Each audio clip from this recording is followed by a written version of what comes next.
প্রিয় ষষ্ঠ শ্রেণীর শিক্ষার্থীরা, শুভেচ্ছা নিও।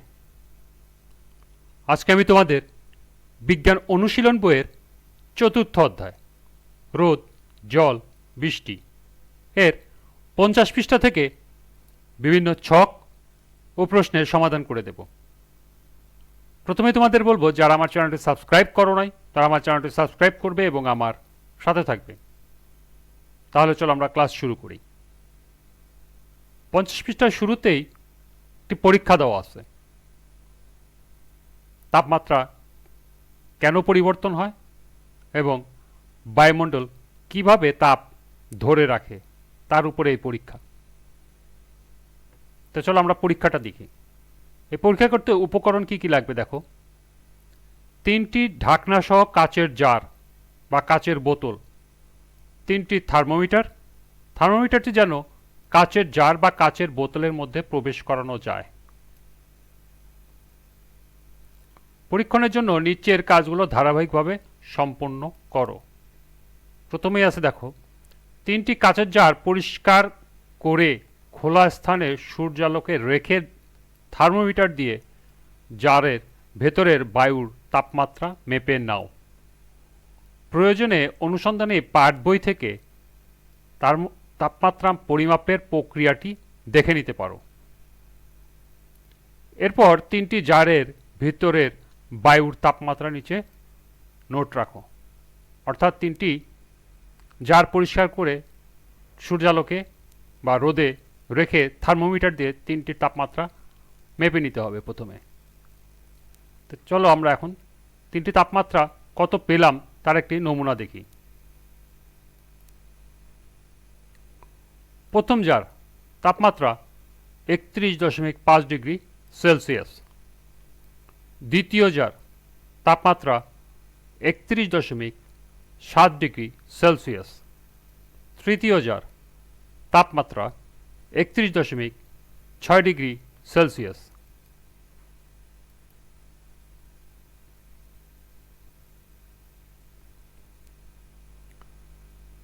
তিনটি জারে নিশ্চয়ই কাছাকাছি তাপমাত্রায় পেয়েছ। থার্মোমিটার 3টি জারের ভিতরে রেখে দাও। এবার প্রথম জারের মুখ খোলা রেখে বাকি 2টি জারের মুখ আটকে দাও। তৃতীয় জার মুখ আটকানোর আগে এতে এক টুকরা ভেজা কাপড় বা টিস্যু রেখে দাও।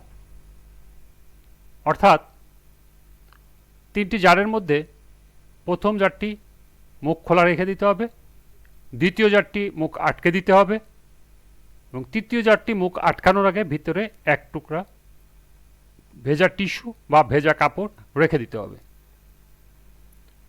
3টি জারকেই আধা ঘন্টা রোদে রেখে দাও। আধা ঘন্টা পরে 3টি জারের ভেতরে থাকা থার্মোমিটারের তাপমাত্রার মান রেকর্ড করে নিচের ছকে লেখো। অর্থাৎ 3টি জার রোদে রাখার পরে আধা ঘন্টা পর তাপমাত্রা কত হয় চলো সেটা আমরা দেখে নিই।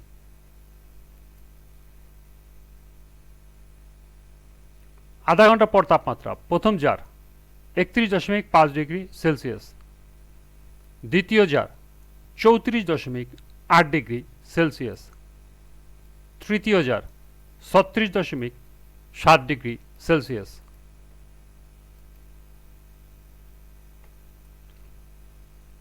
তিনটি জারে তাপমাত্রা কোনো পরিবর্তন দেখেছ কি? পরিবর্তন কেন হচ্ছে বলে মনে করো?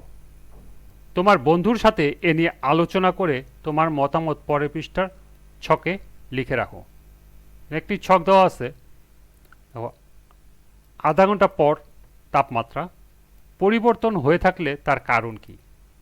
3টি জারের তাপমাত্রা এখানে লিখতে হবে আধা ঘন্টা পরের এবং আগের তাপমাত্রার সাথে পরের তাপমাত্রার কোনো পরিবর্তন আছে কিনা এবং যদি পরিবর্তন হয়ে থাকে তাহলে তার কারণ এখানে লিখতে হবে।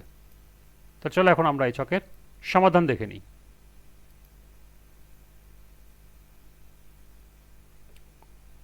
প্রথম জার আধা ঘন্টা পর তাপমাত্রা 31.5 ডিগ্রি সেলসিয়াস। পরিবর্তন হয়ে থাকলে তার কারণ, যেহেতু প্রথম জারের মুখ খোলাই ছিল তাই জারের মধ্যে তাপমাত্রার কোনো পরিবর্তন হয়নি। এরপর দ্বিতীয় জার তাপমাত্রা 34.8 ডিগ্রি সেলসিয়াস। রোদ বা সূর্যের আলো যে তরঙ্গ দৈর্ঘ্য নিয়ে জারের মধ্যে প্রবেশ করে তা প্রতিফলিত হয়ে ফিরে যাওয়ার সময় তরঙ্গ দৈর্ঘ্য বৃদ্ধি পায়। এই তরঙ্গ দৈর্ঘ্য জারের দেয়াল অতিক্রম করার সময় বাধা পায় এবং তা ফিরে এসে জারের ভিতরের তাপমাত্রা বাড়িয়ে দেয়, অর্থাৎ গ্রিনহাউস প্রক্রিয়ায় তাপমাত্রা বৃদ্ধি পায়। এ কারণে দ্বিতীয় জারের তাপমাত্রা প্রথম জারের থেকে বেশি হয়। সর্বশেষ জার, তৃতীয় জার, তাপমাত্রা 36.7 ডিগ্রি সেলসিয়াস। দ্বিতীয় জারের মতো তৃতীয় জারের মুখ ঢাকা থাকায় গ্রিনহাউস প্রক্রিয়ায় তাপমাত্রা বৃদ্ধি পায়। সেই সাথে ভেজা টিস্যু থাকার কারণে টিস্যু থেকে নির্গত জলীয় বাষ্প তাপ ধারণ করে গ্রিনহাউস গ্যাসের মতো কাজ করে। ফলে তৃতীয় জারের তাপমাত্রা দ্বিতীয় জারের থেকে বেশি হয়।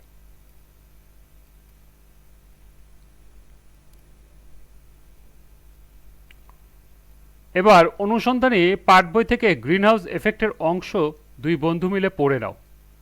এবার ক্লাসের শিক্ষক সহ বাকি সবার সাথে আলোচনায় অংশ নাও।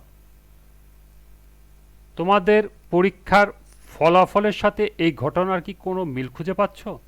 এখানে একটি প্রশ্ন দেওয়া আছে যে গ্রিনহাউস এফেক্টের সাথে তোমাদের পরীক্ষার ফলাফলের কি কোনো মিল খুঁজে পাচ্ছ কিনা। তো চলো এখন আমরা এই প্রশ্নটার সমাধান দেখে নিই।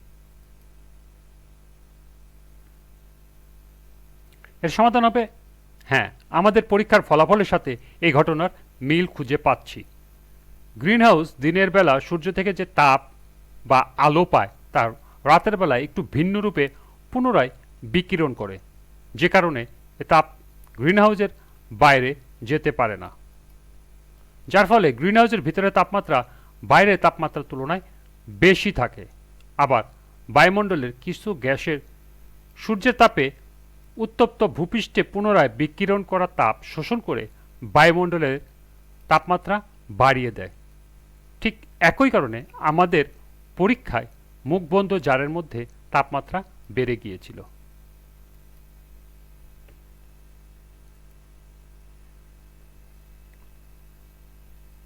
মুখ আটকানো জারে তাপমাত্রা বেশি হলো তা নিশ্চয়ই বুঝে গেছো এর মধ্যে। আচ্ছা, দ্বিতীয় আর তৃতীয় জারের তাপমাত্রাকে কোনো পার্থক্য পেয়েছিলে? এর কারণ কি? আবার আলাপ করেও দেখো শিক্ষক সহ ক্লাসের বাকি সবাই সাথে। এখানে দেখো আরেকটা প্রশ্ন দেওয়া আছে। আচ্ছা, দ্বিতীয় ও তৃতীয় জারের তাপমাত্রাকে কোনো পার্থক্য পেয়েছিলে? এর কারণ কি? তো চলো এখন আমরা এটার সমাধান দেখে নিই। এর সমাধান হবে হ্যাঁ, দ্বিতীয় আর তৃতীয় জারের তাপমাত্রার মধ্যে পার্থক্য পেয়েছিলাম, কারণ তৃতীয় জারের মধ্যে এক টুকরা ভেজা টিস্যু রাখা ছিল। আমরা জানি বায়ুমণ্ডলের কিছু গ্যাস সূর্যের তাপে উত্তপ্ত ভূপৃষ্ঠে পুনরায় বিকিরণ করা তাপ শোষণ করে বায়ুর তাপমাত্রা বাড়িয়ে দেয়। ঠিক তেমনি ভেজা টিস্যু থেকে নির্গত জলীয় বাষ্প তাপ ধারণ করে গ্রিনহাউস গ্যাসের মতো কাজ করে। ফলে তৃতীয় জারের তাপমাত্রা দ্বিতীয় জারের থেকে বেশি হয়।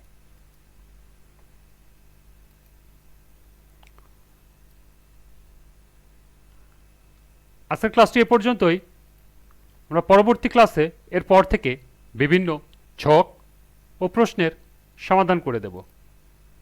সবাইকে আবারও বলছি, যারা আমার চ্যানেলটি সাবস্ক্রাইব করো নাই তারা আমার চ্যানেলটি সাবস্ক্রাইব করবে এবং আমার সাথে থাকবে। সবাইকে আবারও শুভেচ্ছা জানিয়ে আজকের মতো আমি এখানেই বিদায় নিচ্ছি। আল্লাহ হাফেজ।